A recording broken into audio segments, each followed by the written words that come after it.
Dobré nedeľné ráno. Včera som už potom netočil, pretože šlápali sme po tme a ten obraz by stal za veľký prd. Tak točím teda až dneska ráno. V rámci včerajšej noci bolo pomerne chladno. Človek sa snaží ísť do tepla na Malorku z tej Európy kontinentálnej a bola tu fakt zima. Ešte teraz ráno mám totálne ľadové ruky, takže nie je to ideálne. Verím, že sa v najbližšej dedine jug trochu zohrejeme. Takže ale v pasaku som mal aj perovú bundu, bez toho mi bola fakt strašná zima. No a táto zatiaľ Malorka mi prípada tak, že všade kompletne sú ovce. Aj tuto vedľa mňa napríklad sa hýbu.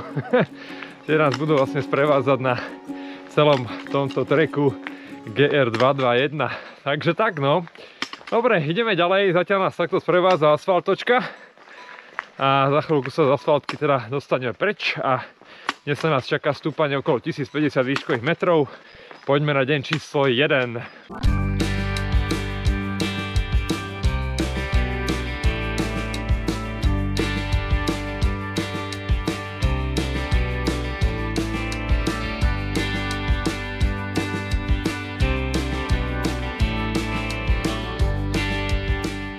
V tomto momente sme zhruba hodinku 20 od obce Jug a kráčame takýmto krásnym lesíkom, ktorý je úplne iný ako lesy práve u nás. Pozrite sa na to. Úplne iný charakter lesa. Ale čo si môžete všimnúť, vychádza slnko a začína byť konečne teplejšie. Pomaly mi už odmrzajú aj ruky. Ak už to začína byť výrazne lepšie, lebo fakt to ráno bolo neuveriteľne chladné, ako keby som bol fakt na Slovensku u nás. Ale tie dni už sú potom teplejšie, má byť dnes okolo 14 stupňov, tak to bude krásny deň a nádherná modrá obloha, čekujte. Op. Paráda. No a občas tu musíme preliesť aj takto po rebríkoch, pomedzi plot. Hop, hop, hop. Tadiaľto. No a tu nám hovorí, že na najbližšiu útulňu 40 minút a dedinka Jug je hodinka. A už iba kúsok dole kopcom. Ja si to prečítam z môjho telefónu. No? Vlastne ty máš kameru a máš aj telefón. Mám všetko. Dobre, priatelia, máme tu prvú oficiálnu vyhliadku nad obcou Jug a ako sme sa teraz s Barčou bavili, tak tých 5 slov musím prečítať. Sa to volá, že Mirador del Centenari del Foment. Ty kokos, dal som to, som mini frajer. A budeme sa potom uberať presne týmto smerom, kde máme kopčeky nad 1100 metrov nad morom. A presne aj týmto smerom je náš najvyšší bod GR221 okolo 1260 metrov nad morom. Že nás čaká ešte poriadne stúpanie, ale konečne taká krásna panoráma a tým krajším smerom sa uberáme. Doteraz sme išli lesmi, ale teraz pôjdeme aj s krásnymi výhľadmi na more. Môžete sa tešiť.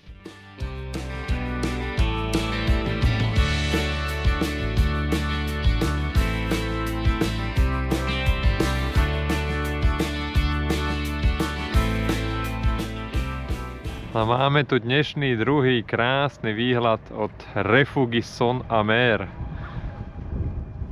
Krásne. Aktuálne sa už nachádzame v centre obce Jug a kúpil som si 3 litre vody, aby som si dopustil, pretože ideme do poriadneho kopca a poviem vám, že toto riešenie vody to je masaker. Ešte potom to prelievať do týchto fľašiek, nie je to terno. Ale našťastie sa už aspoň trošku oteplilo. A už to pôjde trošičku lepšie, takže tak. Dobre, idem na to prelievanie. 3 litre vody musím preliať a frčíme do kopca. No a takto vyzerá námestíčko v obci Jug. Majú tu potraviny, kaviareň, reštauráciu, kompletne všetko. Veľmi pekné, s takouto fontánkou, paradička. Je to super, no a ako som spomínal, poďme do toho kopca, aby sme to najhoršie mali dneska už za sebou. Áno, práve to chcem spomenúť aj na to video, že priamo v obci Jug sa dá aj takto grilovať medzi skalami. Inak super nápad a súčasne sa sem dá dojsť aj karavanom. Wow! A s tým výhľadíkom potom na tie skaly je to krása. A opeka tu fakt pomega ľudí. Čiže dá sa sem dojsť aj takto vyžiť.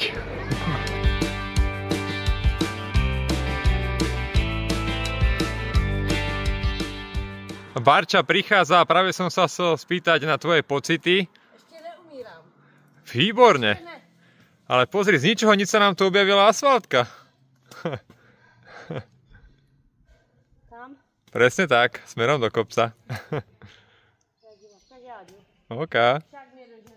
Práve s Barčou stúpame k najvyššiemu bodu celého GRK 221. To je nejakých 1240 metrov. S tým, že to stúpanie je okolo 800 metrov z tej dedinky Juk, ale sú tu robené takéto serpentíny, ako môžete vidieť, čiže nie je to vôbec nič náročné a nie je ten sklon taký obrovský, čiže ak niekto straší, že Ježišmaria 800 výškových len do kopca, tak môžete sami aj vidieť, že nie je to absolútne náročné a zvládne to, si myslím, že každý. No ale začínajú prvé výhľadiky. Pozerajte. Wow. To je nádhera. No a aby som vám potvrdil predošlú informáciu, že to nie je nič ťažké, tak Barča vám môže potvrdiť, je to ťažké? No, pomalu, ale jde to. Jako cesta krásná, ale on je moc rychlý. Čeká. Zatiaľ.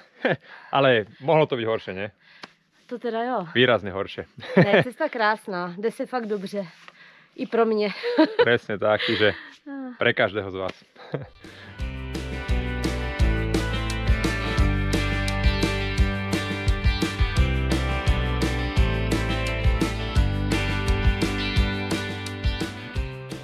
Zhruba vo výške 1050 metrov nad morom sa konečne lúčime s lesom, pretože tam panoval iba chládok a pomerne chlad. A už sme sa konečne dostali na také hrebeňové úseky tohto pohoria Serra de Tramuntana s nádhernými panoramatickými výhľadmi. Pozerajte na to. Neskutočné, ešte sa otočím túto oproti slnku, snáď niečo bude vidieť. No a týmto smerom za chvíľku vidíme ďalší iný pohľad na toto spomínané pohorie. Jupi, tešíme sa a potom od toho najvyššieho bodu, ktorý odtiaľ to asi hodinku, budeme už iba klesať ku jazeru Súber, neviem ako to presne čítajú, pri ktorom je aj náš finálny bod.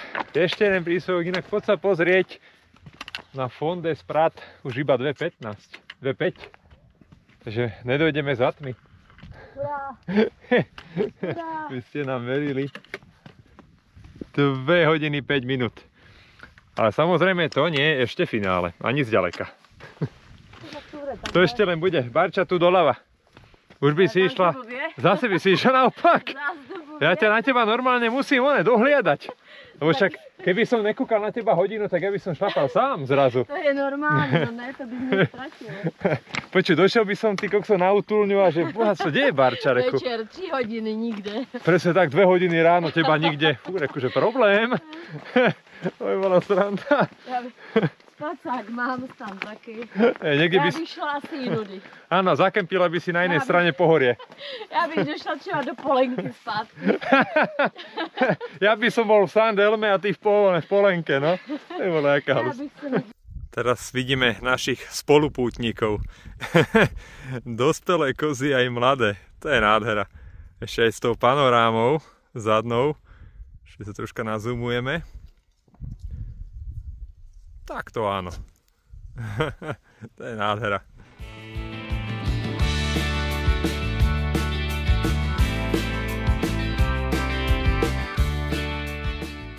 No a poprvýkrát v rámci týchto 2 dní na Malorke vidíme najvyšší vrchol Puig Mayor 1436, na ktorý teraz ukazujem.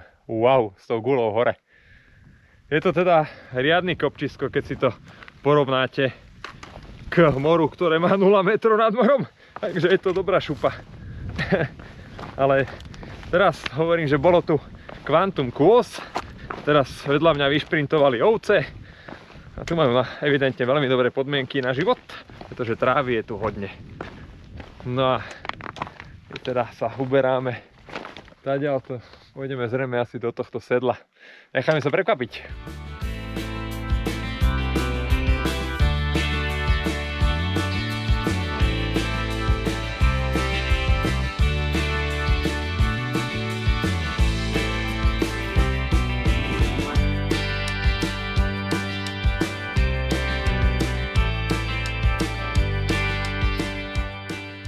Práve sme dosiahli najvyšší bod GR221 a to je Col de Sprat 1205. Ako sa, Barča, tešíš?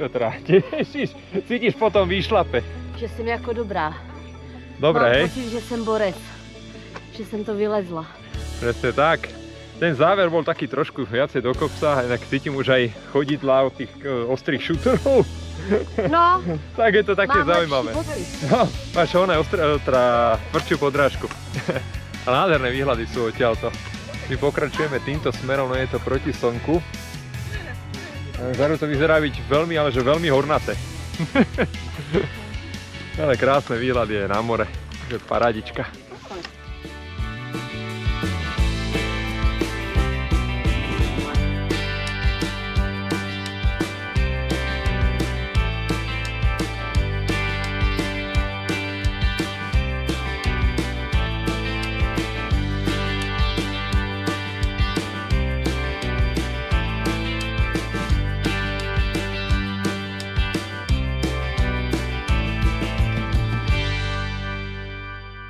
No, práve sme už pri jazere Súber a do finále nám chýba posledných 2,17 km. A pozrite sa na tú panorámu. To je krása. A Barča cupita za mnou. Si dala aj okuliare. Začalo nám konečne svietiť slnko po 2 hodinách od sedla. Dovtedy to bola opäť taká hramovačka lesom bez slnka a teraz je to už opäť krajšie a ideme do toho finále, poďme na to. Dobrý večer, přátelé, tak po 25 km sme to ukončili pri tejto útulni, jak sa to volá, Refugi Súber, tak, ktorá sme si mysleli, že bude otvorená, ale bohužiaľ je to zatvorené, tak opäť druhú noc spíme vonku. Škoda toho, ale našťastie jedlo máme. Voda ešte je, takže v pohodičke. No takto sme sa rozložili.